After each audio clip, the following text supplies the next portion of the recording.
Statistics ரிவிஷனில் இது revision 4 வீடியோவாக உங்களுக்கு வரும். ஆனால் இது கண்டினியூஷன் ஆஃப் ரிவிஷன் 1. ரிவிஷன் 1ல் நம்ம D test, jet test, chi square டெஸ்ட்டோட concept பார்த்துருப்போம்.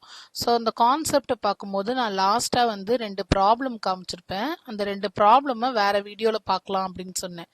இதை வந்து நம்ம இப்போ ரிவிஷன் 4 வீடியோவாக நம்ம பார்த்துட்ருக்கோம். நமக்கு மொத்தமே 2 கொஸ்டின் தான். இந்த மொத்த கொஸ்டின் 4 கொஸ்டின் பேப்பர்லேயும் சேர்த்து டெஸ்டிங் ஆஃப் ஹைபோதசிஸ்லேருந்து 2 கொஸ்டின் தான் ப்ராப்ளமாக கேட்டிருக்காங்க. மற்றதெல்லாம் தியரி தான். ஸோ ப்ராப்ளமாக கேட்ட 2 கொஸ்டினை எப்படி முதல்ல அனலைஸ் பண்ணுறது அப்படின்னு பாருங்க. இங்கே என்ன கொடுத்துருக்காங்களோ அந்த கிவன் டேட்டாவை முதல்ல கிளியராக படிக்கணும். Given a sample mean of 83. Mean அப்படின்னு கொடுத்துருக்காங்க, சாம்பிளோட மீன். ஸோ சாம்பிள் மீன்ன்றது ஒன்று, பாப்புலேஷன் மீன்ன்றது ஒன்று. இந்த 2 வார்த்தைக்குமான அர்த்தம் உங்களுக்கு தெரியணும். இங்கே வந்து சாரி, நான் வந்து ப்ரப்போர்ஷன் எழுதியிருக்கேன். It is population mean. Population.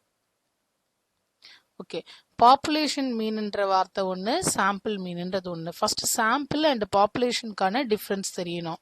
இது நான் வேற நிறைய வீடியோஸில் சொல்லியிருப்பேன், பட் ஸ்டில் இன்னொரு தடவை நான் சொல்கிறேன். பாப்புலேஷன் அப்படின்றது இப்போ நம்ம ஒரு பானை ஃபுல்லா அரிசி இருக்கு அப்படின்னா அது பாப்புலேஷன் மொத்தமா இருக்கு. அதுல ஒரு ஹேண்ட் ஃபுல் ஆஃப் ரைஸ் நீங்க கையில கொஞ்சம் எடுக்கிறீங்கல்ல, இல்ல கரண்டில கொஞ்சம் எடுக்கிறோம்ல, அது சாம்பிள். ஸோ இன்னொரு எக்ஸாம்பிள், இப்போ ஒரு காலேஜ் அப்படின்னு எடுத்துக்கிட்டா நிறைய செக்ஷன்ஸ் இருக்கும். ஒரு நியர்லி 2000 to 4000 பீப்புள் அதில் படிக்கிறாங்கன்னா பாப்புலேஷன். அதில் பர்டிகுலராக பிஎஸ்சி செகண்ட் இயர் ஸ்டூடெண்ட்ஸ் அப்படின்னு ஒரு செட் ஆஃப் ஸ்டூடெண்ட்ஸ் எடுக்கிறாங்கல்ல, அது சாம்பிள். இப்போ இதில் சாம்பிள் மீன்ன்றதை நம்ம எக்ஸ் பார்ன்னு சொல்லுவோம், பாப்புலேஷன் மீன்ன்றதை நம்ம மியூ அப்படின்னு சொல்லுவோம். ஸோ இந்த 2 டேர்ம்ஸ் வந்து நமக்கு கொடுத்துருக்காங்க. அடுத்தது ஸ்டாண்டர்ட் டிவியேஷன் கொடுத்துருக்காங்க இங்க. அண்ட் முக்கியமானது சாம்பிள் சைஸ். அண்ட் ஒரு மீன் தான் கொடுத்துருக்காங்க இங்க. நமக்கு சாம்பிள் மீன் அப்படின்றது ஒரு சாம்பிள் தான், அந்த ஒரு சாம்பிளோட மீன் தான் இருக்கு. ஸோ சிங்கிள் மீன் அப்படின்றது இங்க இருந்து தெரியுது. ஏன்னா டி டெஸ்ட்லயும் நமக்கு சிங்கிள் மீன், டபுள் மீன் இருக்கு. அதே மாதிரி ஜெட் டெஸ்ட்லயும் சிங்கிள் மீனும் இருக்கு, டபுள் மீனும் இருக்கு.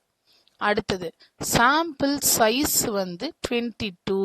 ஸோ இந்த 22 அப்படின்னு கொடுக்கும்போது அது என்னது, கம்மி, ரொம்ப கம்மி, 30 விட கம்மியாக இருக்குது. ஸோ லெஸ் தென் 30 அப்படின்னா நம்ம அது என்னென்னு எடுக்கணும், ஸ்மால் டெஸ்ட்னு ஸ்மால் சாம்பிள்னு எடுப்போம். கிரேட்டர் தென் 30னா லார்ஜ் சாம்பிள்னு எடுப்போம்.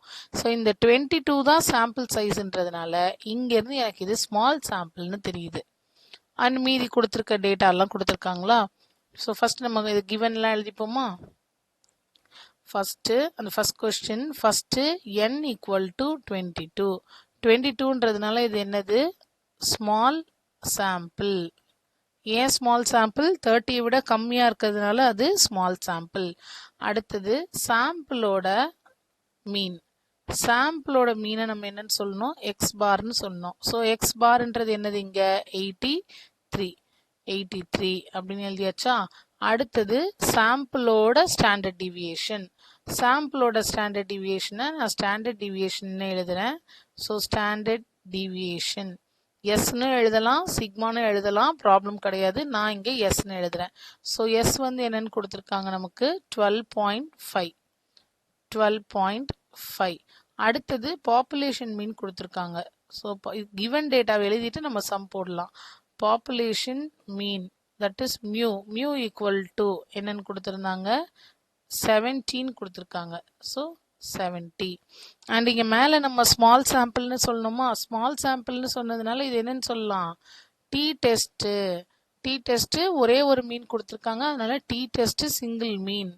டி டெஸ்ட்ல நமக்கு 3 விதமா இருக்கு. டி டெஸ்ட் சிங்கிள் மீன், டபுள் மீன். டபுள் மீன்ல பேர்டு டேட்டா அண்ட் இண்டிபெண்டன்ட் டேட்டான்னு இருக்கு. ஸோ இது வந்து நமக்கு சிங்கிள் மீன். ஓகே, இதெல்லாம் கிவன் டேட்டா. இப்போ நம்ம கொஸ்டினுக்கு போகலாம், நம்ம எப்படி எழுதணும்னு. நம்மளோட ஸ்டெப் 1. ஸ்டெப் 1ல நம்ம என்ன பண்ணுவோம், நல் ஹைபோதசிஸ். ஸோ நல் ஹைபோதசிஸ்ன்றது நம்ம என்ன பண்ணுவோம், எப்பயுமே ஹெச் நாட்னு எடுத்துக்கணும். ஹெச் நாட்ல மியூ ஈக்குவல் டு 70.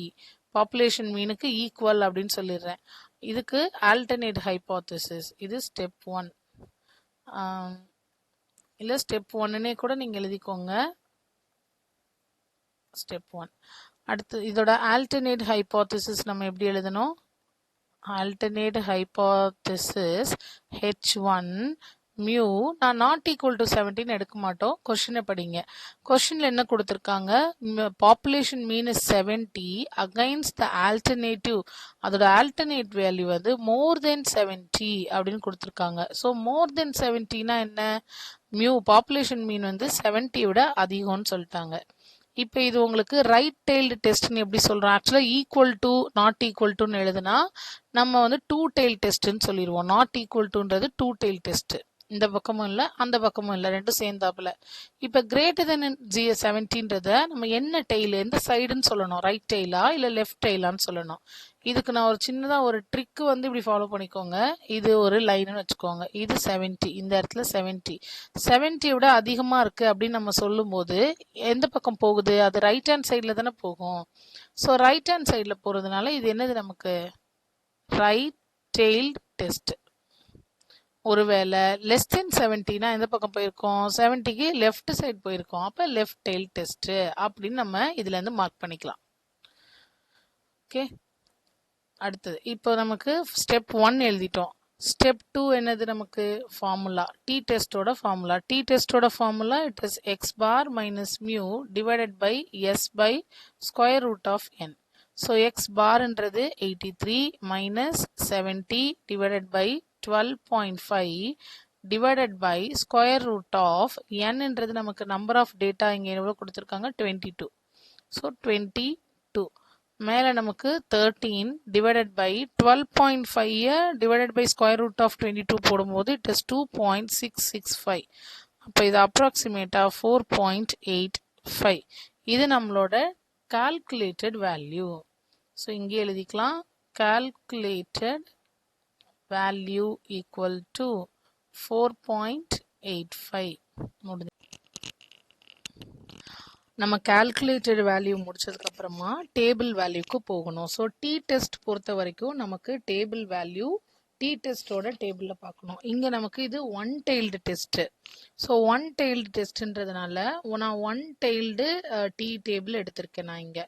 ஸோ இது மேலே நீங்கள் இப்படியே இருக்கும். இதுவும் டிஸ்கிரிப்ஷனில் கொடுக்குறேன். ஸ்டூடெண்ட்ஸ் டி டிஸ்ட்ரிபியூஷன் அப்படின்னே இருக்கும். அண்ட் இங்கே நம்ம எடுத்திருக்கிறது ஒன் டெய்ல்டு. ஸோ இந்த அப்பர் டெய்ல் ப்ராபபிலிட்டி நீங்கள் எழுதியிருக்கிறாங்க. பிக்சர்லேயே நமக்கு இண்டிகேட் பண்ணியிருப்பாங்க. இங்கே பிக்சரில் இருக்கா? இந்த நம்மளோட ரைட் ஹேண்ட் சைடில் இருக்குது. ஸோ இது ரைட் டெய்ல் டெஸ்டோடது. இதே மாதிரி லெஃப்டில் கொடுத்துருப்பாங்க. அண்ட் டூ டெய்ல்னா மேலேயே டூ டெய்ல்டுன்னு மென்ஷன் பண்ணியிருப்பாங்க. இப்போ இதை யூஸ் பண்ணி நம்ம என்ன பண்ண போகிறோம்? டேபிள் வேல்யூ நம்ம எடுக்க போகிறோம். ஸோ டேபிள் வேல்யூக்கு எனக்கு என்ன வேணும்னா டிகிரி ஆஃப் ஃப்ரீடம் வேணும். So degree of freedom equal to n minus 1. n minus 1. n ஓட value 22. So 22 minus 1 equal to 21. So இப்போ டிகிரி ஆஃப் ஃப்ரீடம் 21க்கு நம்ம என்ன பண்ண போகிறோம்? the table value t at 5% for 21 equal to. ஏன் 5%னா கொஷினில் கொடுக்கவே இல்லை. கொஷினில் கொடுக்கவே இல்லைன்னா நம்ம 5%ன்னு எடுத்துக்கலாம். இல்லை அவங்க ஸ்பெசிஃபிக்காக 1%ன்னு கொடுத்தாங்கன்னா நம்ம அதை எடுத்துக்கணும். ஸோ இங்கே இதில் எப்படி பார்க்கணும்னு பாருங்கள். இதில் வந்து எல்லா பர்சன்டேஜுமே சேர்ந்து தான் வந்திருக்கு. நமக்கு 5%. 5%னா என்ன பண்ணும்? 5 டிவைடட் பை 100. ஸோ 0.05ன்னு அர்த்தம். 0.05ன்றது எங்கே இருக்குது? இங்கே இருக்குது. நம்மளோட டிகிரி ஆஃப் ஃப்ரீடம் என்ன? 21. ஸோ 21 இங்கே இருக்குது. ஸோ 21க்கு 0.05ஓட வேல்யூ 1.721. ஸோ நம்ம இதுக்கான வேல்யூ 1.721. கால்குலேட் பண்ண வேல்யூ 4. இங்கே calculated value is greater than table value. calculated value அதிகமாக இருந்தது, டேபிள் வேல்யூவை விட அதிகமாக இருந்ததுன்னா H0 is rejected. நீங்கள் ஃபுல் எக்ஸ்பிளனேஷன் எழுதலாம், இல்லைனா H0 accepted, H0 rejected அது எழுதினாலே கூட more than enough. So H0 is rejected அப்படின்னு மட்டும் எழுதினா கூட போதும். ஸோ இது ஃபர்ஸ்ட் சம்க்கான எக்ஸ்பிளனேஷன். இப்போ செகண்ட் சம் என்ன கொடுத்துருக்காங்கன்னு பாருங்க. செகண்ட் சம் வந்து the mean of two single large, அவங்களே சொல்லிட்டாங்க 2 சாம்பிள்னு சொல்லிட்டாங்க. 2 large samples. So 2 large samples. So 2 சாம்பிள்னு சொல்லிட்டாங்களா ஃபர்ஸ்ட். அடுத்தது லார்ஜ் சாம்பிள்னு சொல்லிட்டாங்க அண்ட் டேட்டாவும் பெருசா இங்கே கொடுத்துட்டாங்க. ஒன்னுல 1000 மெம்பர்ஸ், இன்னொன்னுல 2000 மெம்பர்ஸ். அப்போ இங்க இருந்து நம்ம என்ன கன்க்ளூஷனுக்கு வரலாம் அப்படின்னா, என்னோட சாம்பிள் பெருசா இருக்கு, அதனால இது என்ன டெஸ்ட்? Z test. Z டெஸ்ட்லயும் நமக்கு என்ன இருக்கு? சிங்கிள் மீன் இருக்கு, டபுள் மீன் இருக்கு.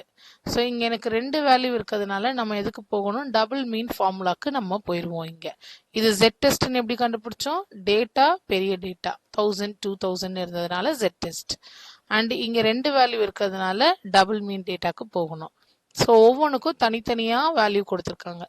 மீன் ஆஃப் அப்படின்னு இங்கேருந்தே ஆரம்பிச்சிட்டாங்க. ஸோ சாம்பிள் சைஸ் தான் இந்த 1000 and 2000. நம்ம இந்த டேட்டாவை இங்கே எடுத்து எழுதிடுவோமா? ஸோ கொஷின் நம்பர் 2கானது. So 2 large samples.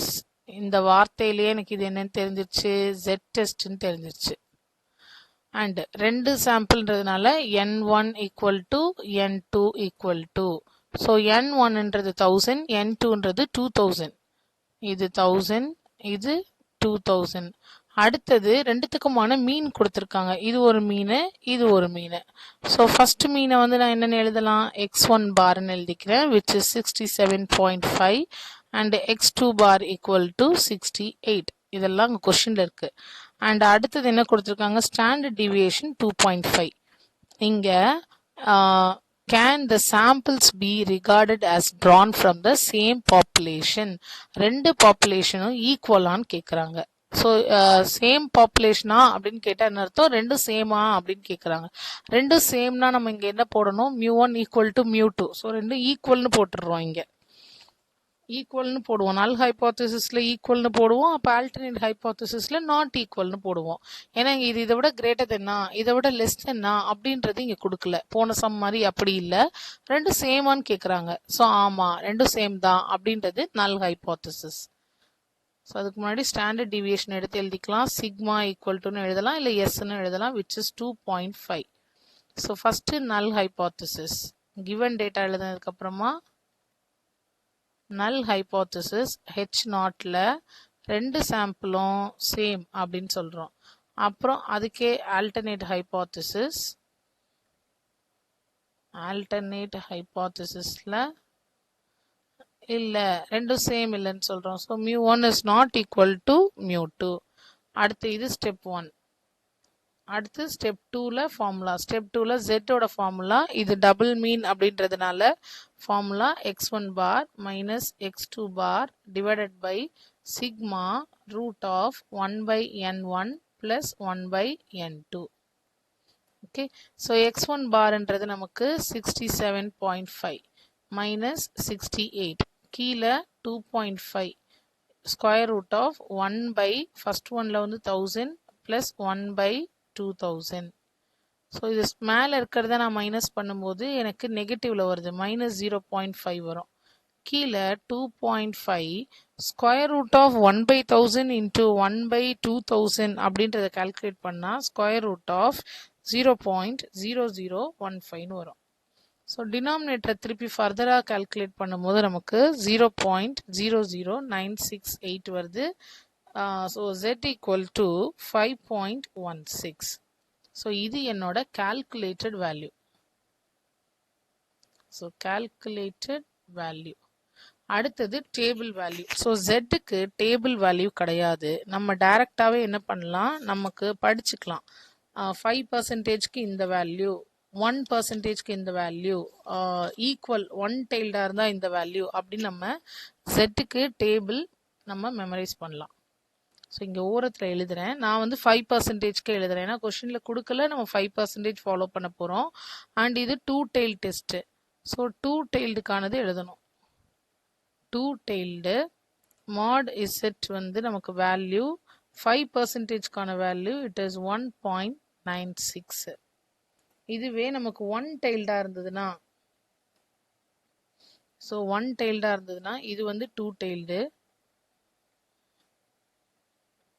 1 டெய்ல்டில் ரைட் டெய்ல்டாக இருந்ததுன்னா நம்மளோட Z வேல்யூ 1.645. இது வந்து right.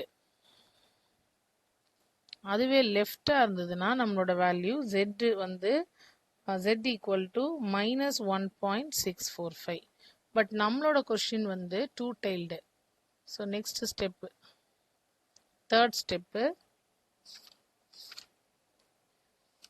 Table value of Z at 5% for two tailed. So two டெய்ல்டுக்கான வேல்யூ என்ன நமக்கு 1.96. நம்ம கால்குலேட் பண்ண வேல்யூ என்ன 5.16. So calculated value is greater then table value.